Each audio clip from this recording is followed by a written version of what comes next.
అహంకారం పనికిరాదు. ఒక్క విషయం చెప్తున్నా మీకు, కోనసీమలో చిరంజీవికి జగన్మోహన్ రెడ్డికి కంపారిజన్ ఉందా తమ్ముళ్ళు? కంపారిజన్ ఉందా అని అడుగుతున్నా మిమ్మల్ని, ఉందా అని అడుగుతున్నా. చిరంజీవి కొన్ని సంవత్సరాలుగా చిత్రసీమలో రారాజుగా వెలిగినటువంటి వ్యక్తి.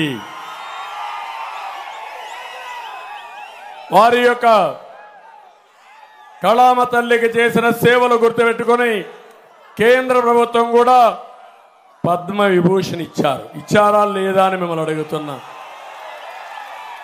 అదే మరిగా Rajamouli one of the best director.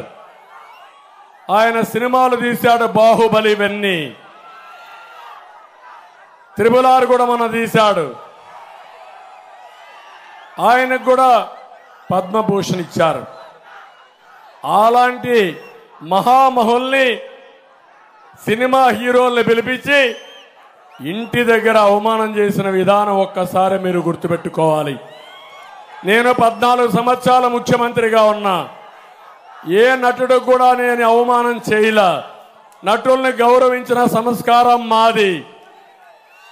Pawan Kalyan గారి సినిమాలు వస్తే కనీసం సినిమాల్లో ఆడడానికి రేట్లు కూడా ఇవ్వని దుర్మార్గుడు ఈ జగన్మోహన్ రెడ్డి.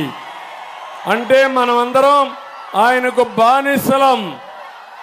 బానిసలు కాబట్టి ఆయనకు ఊడిగం చేస్తే మన సినిమాకు రేట్ ఇస్తాడు. వీళ్ళ అబ్బా సొత్తు, వీళ్ళ నాయన సొత్తు అనుకున్నాడు.